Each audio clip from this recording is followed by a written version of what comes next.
Hello மக்களே, சண்டேலாம் எப்படி போயிட்டுருக்கு? எல்லாம் ஃபுல்லாக ஒரு கட்டு கட்டிட்டிங்களா? நம்ம வீட்டில் எல்லாம் என்ன சாப்பிட்டோம் இன்றைக்கி அப்படின்னா, மட்டன் பிரியாணியும் ஃபிஷ் ஃப்ரையும் தான்.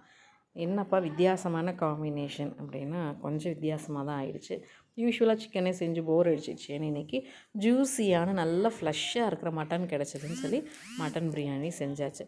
ஆஸ் யூஷுவல் மட்டன் பிரியாணிக்கு இந்த பிரியாணி ஐட்டம்லாம் என்னென்ன போடணுமோ நெய்யில் போட்டு வணக்கிட்டு கொஞ்சம் ஆயில் ஊற்றிட்டு பெரிய வெங்காயம், பச்சை மிளகாய், கிடைக்கிற இலை தலை எல்லாம், கருவேப்பிலை தலை, கொத்தமல்லி தலை, புதினா தலை, அடுத்தது சின்ன வெங்காயம் ஒரு 2 கைப்பிடியை நல்லா இஞ்சி பூண்டோடு அரைச்சி பட்டை கிராம்பு எல்லாம் அரைச்சாச்சு.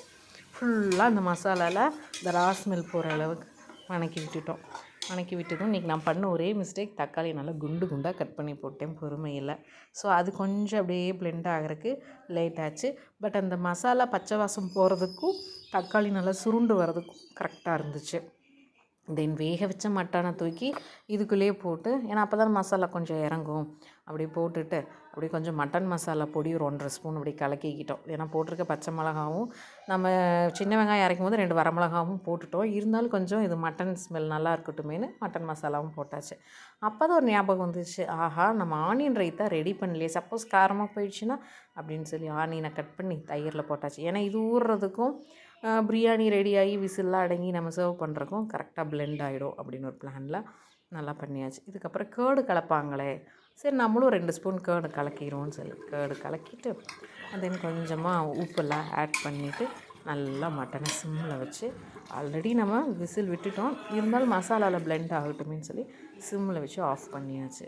நல்லா ஒரு 7 to 8 மினிட்ஸ் நல்லா மீடியம் குக்லேயே நல்லா வெந்ததும் அரிசி உள்ளே போட்டாச்சு. அரிசியெல்லாம் உள்ளே போட்டதும் 2 விசில் செம கமன்னு பிரியாணி ரெடி ஆகிடுச்சு. நம்ம மட்டும் பார்த்தா போதுமா, குட்டீஸு சாப்பிட்டுமே அப்படின்னு சொல்லி டான்னு 12:30க்கு மட்டன் பிரியாணியை சர்வ் பண்ணியாச்சு. பிரியாணி சாப்பிட்டதும் லைட்டாக ஸ்டொமக்கில் இடம் இருக்குதுன்னு சொன்னாங்க. அப்புறம் எதுக்கு இன்னும் ஃபிஷ் வெயிட் பண்ணிவிட்டு ஃபிஷ்ஷையும் சமைச்சு விட்டுருவோம் அப்படின்னு சொல்லிட்டு ஃபிஷ் வாங்கியாச்சு. இன்றைக்கி நம்ம வாங்கியிருந்த ஃபிஷ் நெய் மீனுன்னு சொல்லுவாங்க. எனக்கு இது தான் செகண்ட் டைம் செய்கிறேன். ஆனால் எனக்கு ரொம்ப பிடிச்ச மீன் எதுன்னு யாராவது கேட்டாங்கன்னா நெய் மீன் சொல்லுவேன். ஏன்னு சொல்லுங்களேன், ஆயில் அதுலேயே அந்த நெய் மாதிரி வடிகிறதுனால மீன்லேருந்து அதுக்கு நெய் மீன் சொல்கிறாங்க. அப்போ ஆயில் எப்படி சொல்கிறது, ஐயோ இந்த ஆயில் யூஸ் பண்ணலாமா, அந்த ஆயில் யூஸ் பண்ணுவாமாங்கிற குழப்பமே இல்லாமல் அழகாக தோசைகளில் போட்டோமா பொரிச்சமான்னு இருக்கும். தென் முள்ளும் அவ்வளோ குட்டி குட்டி முள்ளெல்லாம் இருக்காது, குழந்தைங்க ஈஸியாக சாப்பிட்ற மாதிரி இருக்கும்.